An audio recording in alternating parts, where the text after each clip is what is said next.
Sekarang lagi tenar, ada ayah kandung membunuh anaknya usia 9 tahun. Bocah berusia 9 tahun ini ditikam oleh ayah kandungnya sendiri. Sebelum dihabisi oleh ayah kandungnya, korban sempat menggambar dan menuliskan pesan mengharukan kepada teman-temannya. Jadi diduga bahwa korban ini tahu jika akan terjadi pembunuhan. Motivasinya karena ayah tersebut stres, ditinggal istrinya pergi kerja dan tidak kembali ke rumah. Secara logika, ayah kandung membunuh anaknya sendiri itu kan rasanya nggak logis ya, di luar nalar. Tapi kalau misalnya kalian punya gangguan kepribadian psikopati ini, kemungkinan masih bisa. Ciri-ciri yang menonjol adalah perilaku antisosial, jadi suka melakukan tindakan kriminal, suka berbohong, tidak dapat bertanggung jawab, dan kurangnya rasa penyesalan atau empati. Nah, kondisi ini apabila didiagnosis sejak dini memang bisa ditangani dengan yang namanya terapi. Ya, jadi ini ada beberapa macam.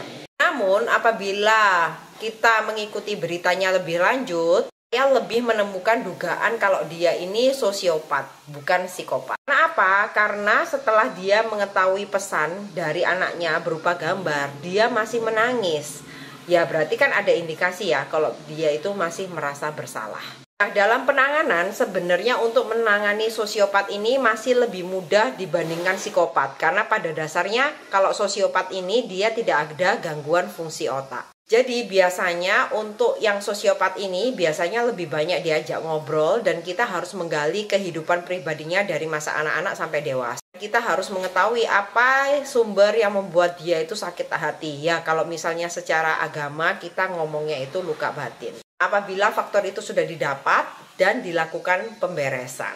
Apakah kepribadian seperti ini bisa dilakukan pencegahan dari awal? Ya bisa-bisa aja karena faktor lingkungan itu memang mempengaruhi dan pola asuh serta parenting. Jadi kalau misalnya kalian punya anak yang mulai dari kecil itu tantrum, suka abusive, suka pukul-pukulan. Nah, jadi kalau misalnya kalian punya anak yang dalam periode golden age, kenapa? Karena apabila dibiarkan dan dia akan beranjak dewasa, takutnya sudah terlanjur.